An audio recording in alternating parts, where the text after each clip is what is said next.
ঢাকার ভাটারা থানায় দায়ের হওয়া একটি হত্যাচেষ্টা মামলায় গ্রেপ্তার হওয়া অভিনেত্রী নুসরাত ফারিয়াকে কারাগারে পাঠিয়েছে আদালত। সোমবার ঢাকার চিফ মেট্রোপলিটন ম্যাজিস্ট্রেট আদালতের বিচারক শুনানি শেষে এ নির্দেশ দেন।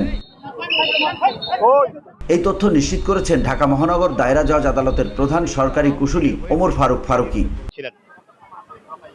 তিনি বলেন, রাষ্ট্রপক্ষ থেকে আমরা তাকে কারাগারে আটক রাখার আবেদন করেছি। উভয় পক্ষের যুক্তি শুনে আদালত তাকে কারাগারে পাঠানোর নির্দেশ দেয়।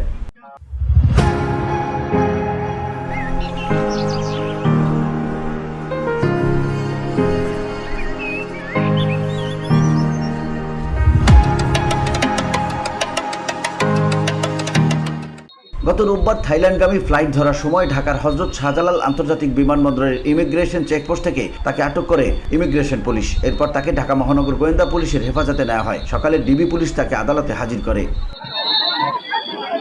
নুসরাত ফারিয়ার বিরুদ্ধে ভাটারা থানায় দায়ের করা একটি হত্যাচেষ্টা মামলায় গ্রেপ্তারি পরোয়ানা জারি ছিল। মামলাটি দায়ের করা হয় গত জুলাইয়ের গণ আন্দোলনের সময়, যেখানে অভিযোগ করা হয় ফারিয়া সরাসরি সহিংস কর্মকাণ্ডে যুক্ত ছিলেন। VOD Bangla news desk.